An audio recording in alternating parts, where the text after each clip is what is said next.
নমস্কার বন্ধুরা, রূপা kitchen with village সবাইকে স্বাগত। চলে এসেছি আবার একটা সুন্দর রেসিপি নিয়ে। আজকের রেসিপি মাংসের স্বাদের মতো সোয়াবিন রেসিপি রান্না করে দেখাবো। তো কিভাবে বানাচ্ছি দেখতে থাকুন। আশা করি এই সোয়াবিনের রেসিপিটা একবার বানিয়ে খেলে মাছ মাংস খেয়ে ভুলে যাবেন।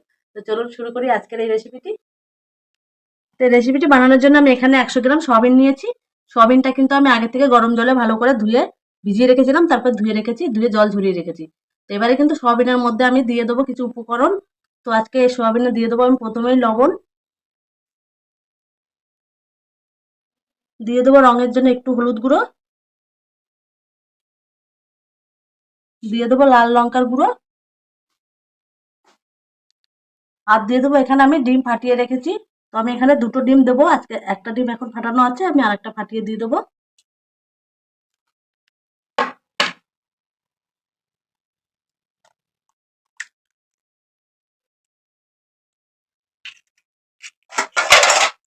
সোয়াবিনের ভেতরে এভাবে ডিম দিয়ে একবার রেসিপিটা বানিয়ে দেখুন, একবার খেলে বারবার খেতে ইচ্ছে করবে।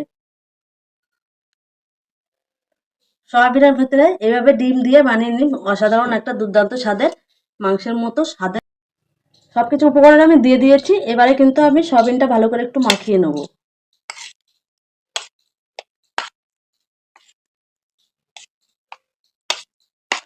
এইভাবে সয়াবিন ডিমের সাথে মাখিয়ে তারপরে ভেজে রান্না করে দেখবেন, একবার খেলে কিন্তু বন্ধুরা সত্যি বলছি বারবার খেতে ইচ্ছে করবে। ডিমের সাথে কিন্তু সয়াবিনটা আমার ভালো করে মাখানো হয়ে গেছে। তো এবারে এটা একটু সাইড করে রেখে দেবো 2 মিনিটের জন্য। এবার আমি উনুন ধরিয়ে কড়াই বসিয়ে নিয়েছি। তো কড়াইটা কিন্তু আমার গরম হয়ে গেছে। এবার কড়াইতে আমি দিয়ে দেবো সর্ষের তেল। আজকে কিন্তু রান্নাটা আমি সর্ষের তেলেই করব।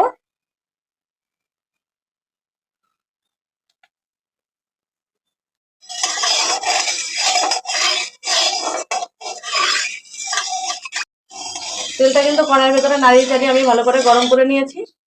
এবারে ডিম দিয়ে মাখিয়ে রাখা সয়াবিন গুলো আমি এর মধ্যে তেলের মধ্যে দিয়ে ভেজে নেবো।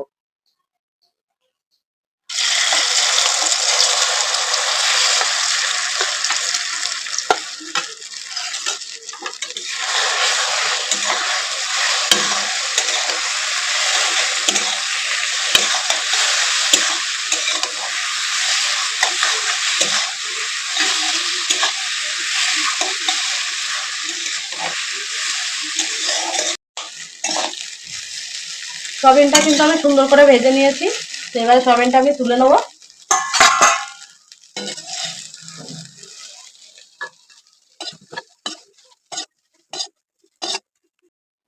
সয়াবিনটা আমি ভালোভাবে ভেজে তুলে নিয়েছি। এবারে আবার কড়াইটা পরিষ্কার করে কড়াইতে আবার সর্ষের তেল দিয়ে দেবো।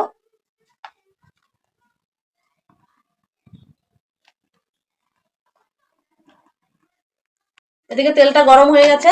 এবারে আমি এখানে 2 থেকে 3টে আলু ভালোভাবে কেটে আমি সেদ্ধ করে রেখেছিলাম, হাফ সেদ্ধ করে রেখেছি, ওইটা একটু ভেজে নেবো তেলের উপর দিয়ে।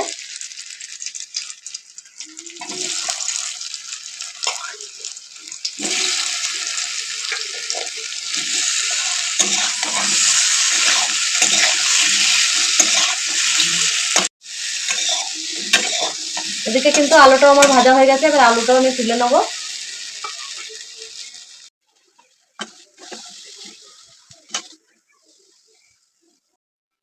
আলু সয়াবিনটা আমি ভেজে নিয়েছি। এবারে রান্নাটা শুরু করে দেবো। তার জন্য আমি দিয়ে দেবো কড়াইতে আবারও তেল। আমি কিন্তু আজকে সব রান্নাটাই সর্ষের তেলেই করব। এদিকে তেলটা গরম হয়ে গেছে। এবার তেলের মধ্যে আমি ফোড়নে দিয়ে দেবো একটা গোটা তেজপাতা, দিয়ে দেবো গোটা গরম মশলা। আমি এখানে দারচিনি, লবঙ্গ আর এলাচ নিয়েছি, এর মধ্যে দিয়ে দেবো। গরম মশলার তেজপাতাটা কিন্তু আমি একটু ভেজে নিয়েছি। এবারে আমি দিয়ে দেবো হাফ চামচ গোটা জিরে।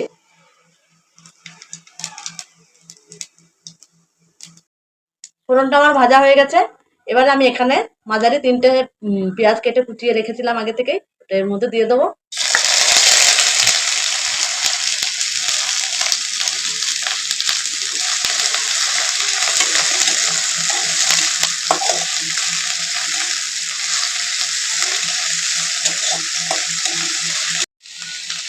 তো পেঁয়াজটা আমি একটু সামান্য লাল করে নিয়েছি।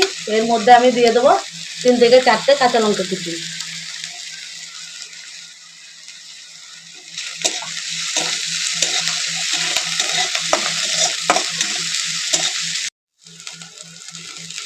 পেঁয়াজটা আমি অনেকটা ভেজে নিয়েছি। এবার পেঁয়াজটা একটু নরম করার জন্য আমি এখানে দিয়ে দেবো স্বাদ মতো লবণ।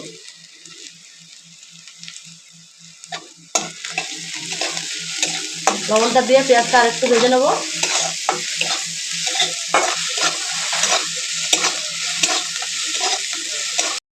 এবারে কিন্তু পেঁয়াজটা আমার ভালোভাবে ভাজাও হয়ে গেছে আর নরম হয়ে গেছে। এবারে এর মধ্যে আমি দিয়ে দেবো 1 চামচ রসুন বাটা আর 1 চামচ আদা বাটা। এবার ভালো করে একটু ভেজে নেবো যাতে রসুনের গন্ধটা চলে যায়।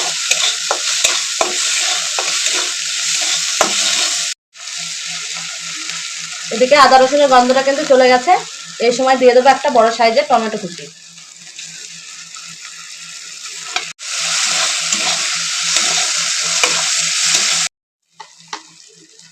এবারে দিয়ে দেবো আমি রঙের জন্য হলুদ গুঁড়ো, ঝালের জন্য লঙ্কা গুঁড়ো, দিয়ে দেবো জিরে গুঁড়ো, দিয়ে দেবো চিকেন কারি। আমি আগেই বলেছিলাম যে আজকে সয়াবিনটা মাংসের স্বাদে বানাবো, তো চিকেন কারিটাও দিয়ে দেবো এর মধ্যে। এবারে দিয়ে দেবো সামান্য অল্প করে জল, যাতে করে মশলাটা পুড়ে না যায়।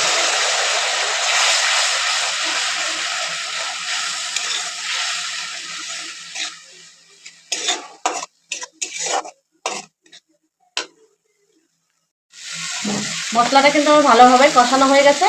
এবারে দিয়ে দেবো আমি স্বাদ মতো একটু চিনি।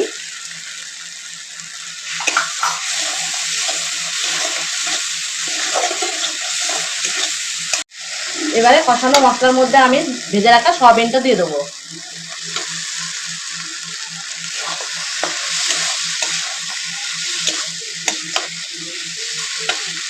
আর দিয়ে দেবো এখানে আমি ভেজে রাখা আলুটাও দিয়ে দেবো।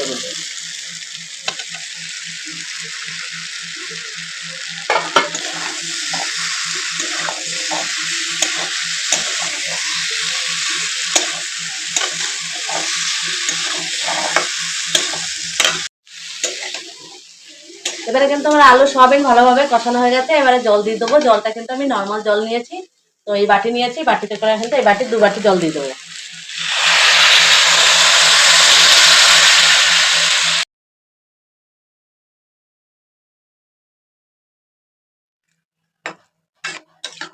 যেরকম গন্ধ বেরিয়েছে সেরকম কিন্তু দেখতেও সুন্দর হয়েছে।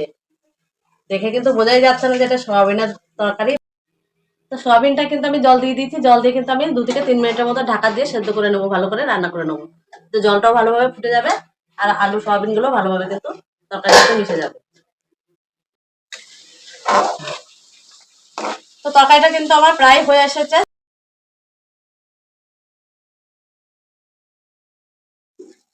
মাংসের সাথে সয়াবিনটা কিন্তু আমার হয়ে এসেছে। আর বেশিক্ষণ টাইম লাগবে না, আর 2 থেকে 3 সেকেন্ডের মধ্যে কিন্তু আমি নামিয়ে নেবো। তো তার জন্য আমি এখানে প্রথমে দিয়ে দেবো একটুখানি ধনেপাতা কুচি। তো আমার কাছে আজকে বেশি ছিল না। আর দিয়ে দেবো সামান্য একটু শাহি গরম মশলা।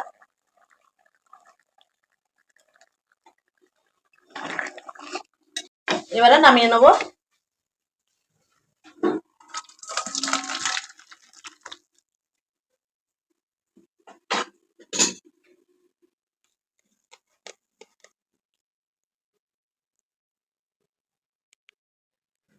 তো কত সুন্দর হয়েছে দেখুন। এইভাবে কিন্তু সয়াবিনটা একটু ঝোল ঝোল না রেখে কিন্তু আপনারা কষা করেও খেতে পারেন, দুর্দান্ত লাগে, একবারে মাংসকে হার মানাবে। তো আজকে আমার এই রেসিপিটা কেমন লাগলো অবশ্যই কমেন্ট করে জানাবেন। রেসিপিটি ভালো লাগলে সকল বন্ধুদের সাথে শেয়ার করে দেবেন। আর এরকম নতুন নতুন রেসিপি পেতে হলে আমার চ্যানেলটিকে সাবস্ক্রাইব করে পাশে থাকবেন। আবারও ফিরে আসবো অন্য কোনো সময় অন্য কোনো রেসিপি নিয়ে। ততক্ষণে ভালো থাকবেন, সুস্থ থাকবেন, সাবধান থাকবেন।